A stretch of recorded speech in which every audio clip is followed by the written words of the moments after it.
오늘 제목은 예수께서 오사 가운데 서서라고 하는 제목을 가지고 하나님의 말씀을 전해드리고자 합니다. 우리가 잘 알고 있는 것처럼 오늘은 사망 권세를 깨뜨리시고 부활하신 예수 그리스도를 기념하는 부활절입니다. 예수님은 영원하신 하나님이심에도 불구하고 낮고 낮은 이곳에 오셔서 십자가를 지심으로 인하여서 우리를 위하여 십자가의 대속의 피를 흘리셨던 것입니다. 그래서 구속의 완성을 다 이루시고 난 이후 장사 지낸 지 사흘 만에 살아나셨던 것입니다. 그래서 예수님의 부활은 모든 잠자는 자들의 첫 열매가 되어 주신다는 것입니다. 이 말을 좀 더 쉽게 말하게 되면 잠자는 자, 곧 죽음을 맞이한 모든 사람들은 깨어날 때가 있더라라고 하는 것을 알려주는 그런 모습이 있는 것입니다. 근데 오늘 본문 속에서도 계속해서 표현되어 있는 모습을 보게 되면 안식 후 첫날에 사랑하는 스승을 잃고 불안에 떨고 있는 제자들에게 부활하신 예수님께서 친히 찾아오셔서 한가운데에 서 계신 것을 성경은 기록을 해놓고 있습니다. 그래서 오늘 보면 19절은 이렇게 기록을 하지요. 이날 곧 안식 후 첫날 저녁 때에 제자들이 유대인들을 두려워하여 모인 곳에 문들을 닫았더니 예수께서 오사 가운데 서서라고 이렇게 기록을 해놓고 있습니다.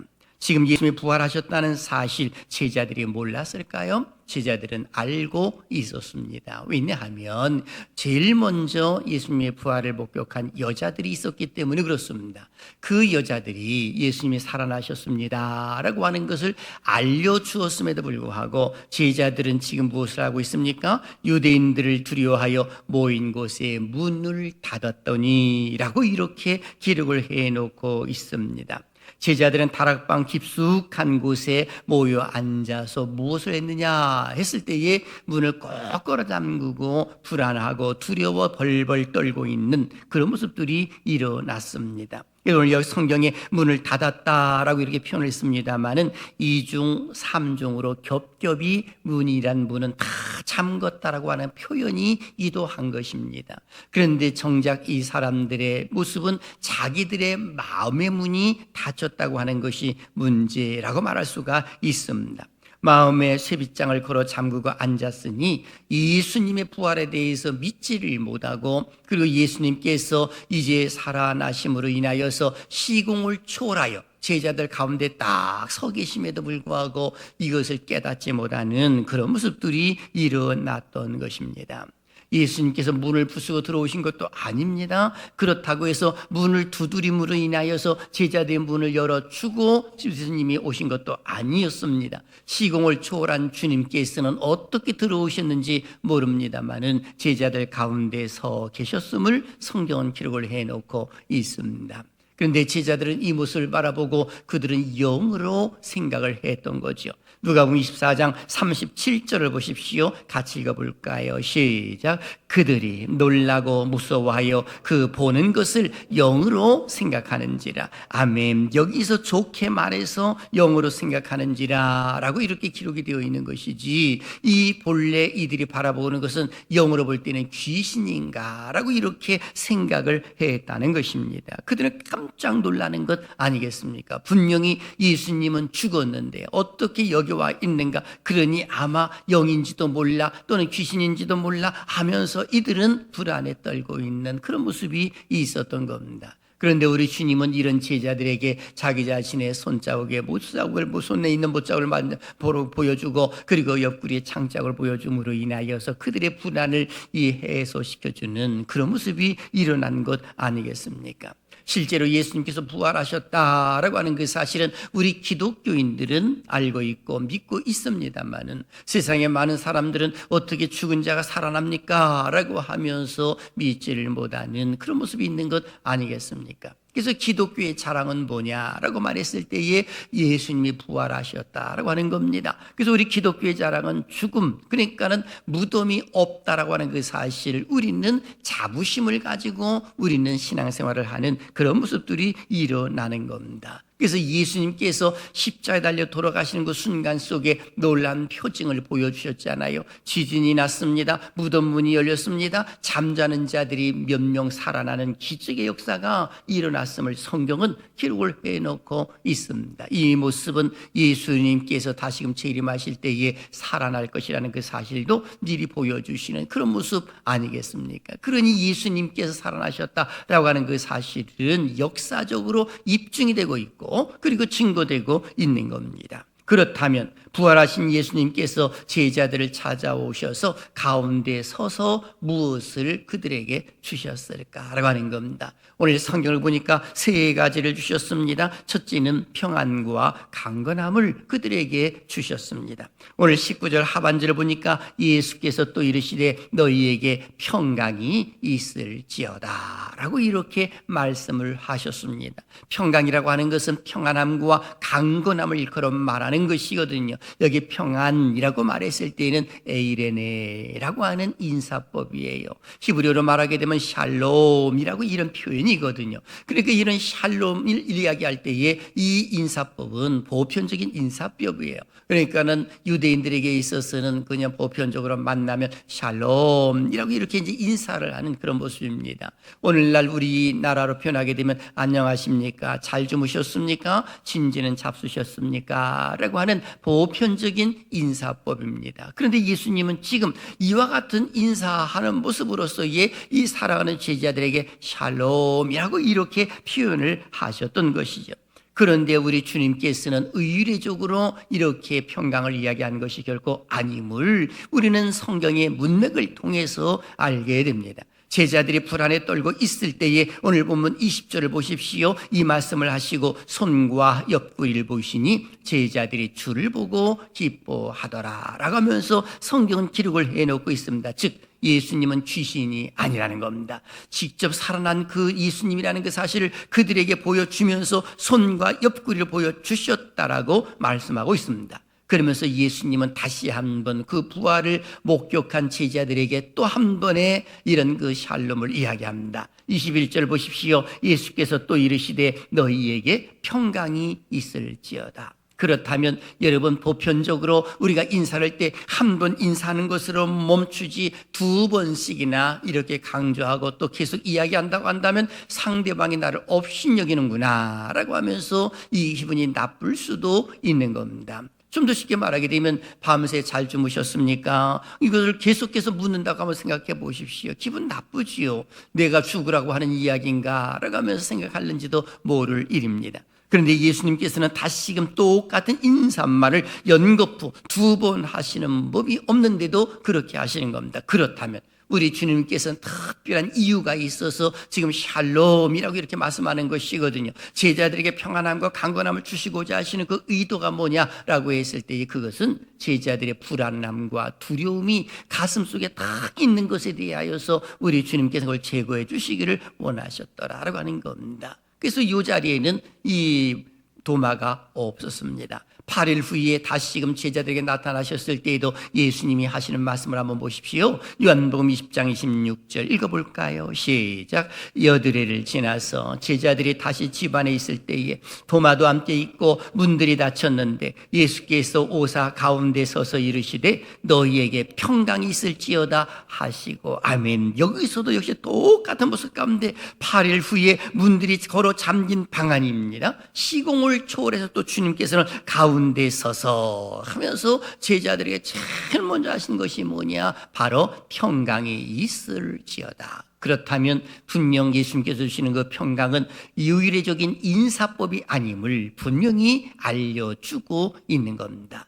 여기서는 중요한 의미가 들어가 있는 것입니다. 그것이 뭘까라고 했을 때에 지금 불안과 불신 그리고 두려움 속에 휩싸여 있는 그 제자들이 거기서부터 벗어나기를 원하는 우리 주님의 분명한 의도가 있다는 겁니다. 여러분 실제로 제자들이 불안한 요소가 뭘까요? 그들이 주님을 배반했던 거, 주님을 떠났던 거, 이 죄성이 있는 것 아니겠습니까? 물론 유대인들이 무섭고 로마 사람들이 무서워서 불안 속에서의 그 문을 꼭 걸어 잠그고 있는 그런 모습이 있지만은, 그럼에도 불구하고 그들에게는 또 다른 죄성이 있는 겁니다. 예수님을 부인했던 그런 모습들, 십자가에 달려 돌아가시는 그런 모습 가운데 뿔뿔이 흩어졌던 그 제자들의 모습을 우리는 다 알고 있습니다. 주님도 알고 계시는 것이죠. 그런데 우리 주님은 그런 죄를 지었던 제자들을 책망하러 오신 것이 아니라 오히려 평안함, 한마디로 말하면 내가 너의 모든 죄를 사해 주었다, 이 말의 의미가 포함되어 있는 겁니다. 그래서 너희들 향하여서 샬롬, 평안하라, 강건하라, 이렇게 지금 말씀하시는 그런 모습들이 일어나는 겁니다. 끝없는 용서를 지금 해주신다는 그런 모습 가운데서 제자들을 향하여 강건하라 이렇게 말씀해 주고 있는 겁니다. 평안하라 이렇게 말씀해 주고 있는 것이죠. 저는 우리 살아신 여러분들이 지난 시간 어떻게 사셨든지 간에 오늘 부활절을 맞이해서 우리 주님께서 주시고자 하시는 이 평강이 차고 넘치시기를 주님의 이름으로 축원합니다. 지난날의 모든 죄를 사해 주겠다는 겁니다. 묻지도 아니하시는 겁니다. 오히려 평강이 있기를 원한다 이렇게 말씀해 주고 있는 것이지요. 그리고 두 번째는 기쁨의 소식을 전해야 할 사명을 그들에게 주셨습니다. 21절 하반절을 보니까 아버지께서 나를 보내신 것 같이 나도 너희를 보내노라. 예수님은 이 말씀을 하셨습니다. 하나님께서 자기 자신을 보내신 것 같이 나도 너희를 보내노라. 그래서 실제로 예수님께서 십자가에 달려 돌아가시고 난 이후에 가장 먼저 그 예수님의 부활을 본 사람도 실제로 있지 않습니까? 바로 그 사람은 우리가 잘 알고 있는 여자들이었음을 우리는 입증이 된 것을 성경은 기록해 놓고 있습니다. 그렇다면 예수님은 이 땅에 왜 오셨을까요? 오신 이유가 뭐냐 했을 때의 섬김, 이것 때문에 오셨다는 거예요. 마태복음 10장 18절 보십시오. 인자가 온 것은 섬김을 받으려 함이 아니라 도리어 섬기려 하고 자기 목숨을 많은 사람의 대성물로 주려 함이니라 라고 기록되어 있습니다. 섬김을 받으려고 하는 것이 아니라 도리어 섬기려 하고 그 섬김의 절정을 이루는 것은 예수님의 그 목숨을 대속물로 내어준 겁니다. 대신하여 속죄의 제물이 되었다라고 하는 겁니다. 누구의 죄를 위하여? 나의 죄를 위하여, 우리의 죄를 위하여 속죄 제물이 되셨다는 그 사실이 대속물, 이렇게 말할 수가 있는 것입니다. 그런데 그 주님께서 십자가에 달려 들어가시고 장사되는 이제 사흘 만에 살아나신 것 아니겠습니까? 그리고 가장 먼저 여자인 마리아에게 나타나셔서 너는 가서 제자들에게 알려주라고 사명을 주셨습니다. 그래서 마리아가 이 사실을 가서 막 전했던 거 아니겠습니까? 요한복음 10장 17절 한번 보십시오. 우리의 모습인 줄 알고 이렇게 기록되어 있습니다. 시작. 예수께서 이르시되 나를 붙들지 말라. 내가 아직 아버지께로 올라가지 아니하였노라. 너는 내 형제들에게 가서 이르되 내가 내 아버지 곧 너희 아버지 내 하나님 곧 너희 하나님께로 올라간다 하라 하시니. 아멘. 바로 예수님이 살아나셨다는 그 사실을 제자들에게 가서 알려주어라, 이렇게 지금 말씀하고 계시는 겁니다. 그러니까 마리아가 얼마나 기뻤겠습니까? 예수님께서 자기 자신의 탁 나타나시는 모습 가운데서 무덤가에 갔을 때 시체가 없었잖아요. 그러니까 마리아가 울고 있었을 때에 우리 주님이 나타나셨습니다. 얼마나 기뻤는지 랍오니어, 랍비를 갖다가 너무너무 기뻐가지고 랍오니어라고 하면서 만지려고 했더니 만지지 말아라 하면서 너는 만지지 않아도 너의 믿음이 충분하다는 겁니다. 이 여인의 믿음이 만지지 않아도 되는 믿음이에요. 저는 이 믿음이 상당히 좋은 믿음이라고 보거든요. 이 믿음은 바로 내적인 것과 외향적인 믿음을 다 포함하고 있는 여인의 믿음이에요. 그런데 도마를 향해서 뭐라고 말씀하셨는지 아십니까? 내 손을 내밀어 내 손의 못자국을 만져보고 내 손을 내밀어 내 옆구리의 창자국을 만져보아라. 그리고 믿지 않는 자가 되지 말고 믿는 자가 되어라, 이 말씀을 하셨거든요. 그러면서 우리 주님은 보지 않고 믿는 자가 복이 있느니라. 그런데 마리아에게는 만지지 말라, 이 말씀을 하셨거든요. 만지지 말고 너는 지금 빨리 가서 제자들에게 가가지고 내가 살아났다는 이야기를 하고 그리고 아버지께로 돌아갈 것이라는 사실을 알려주어라. 그랬을 때 마리아가 뛰쳐나가가지고 제자들에게 막 말을 했던 거 아니겠습니까? 그래서 제일 먼저 무덤가에 다가왔던 사람이 바로 누구냐? 베드로였습니다. 베드로가 다가왔지만 그러나 예수님이 계시지 아니함을 바라보았던 것을 성경은 기록을 해놓고 있습니다. 그런데도 이 제자들은 믿지를 못한 겁니다. 그런데 우리 주님께서는 마리아에게 가서 알려주라고 말씀하시더니 이제 제자들을 향하여서 똑같이 말씀하시는 겁니다. 아버지께서 나를 보내신 것 같이 나도 너희를 보내노라. 그렇다면 오늘 우리들도 똑같은 거 아니겠습니까? 교회를 세워주시고 우리를 불러주셔서 구원의 반열에 서게 하신 이유가 뭐냐 했을 때 우리를 또 보내시는 겁니다. 어디로요? 마태복음 18장 19절을 보십시오. 이렇게 기록합니다. 시작. 그러므로 너희는 가서 모든 민족을 제자로 삼아 아버지와 아들과 성령의 이름으로 세례를 베풀고 내가 너희에게 분부한 모든 것을 가르쳐 지키게 하라. 아멘. 제자들을 향하여 모든 족속으로 나가라, 이 말이거든요. 우리에게도 똑같이 말씀하시는 것입니다. 복음을 갖고 나가라 라고 이렇게 말씀했던 것 아니겠습니까? 그래서 제자들도 역시 이 복음을 가지고 나가 막 천함으로 인하여서 로마가 AD 313년에 칙령이 발표됨으로 인하여서 그야말로 어떤 모습이냐? 기독교화가 되는 모습이 나온 겁니다.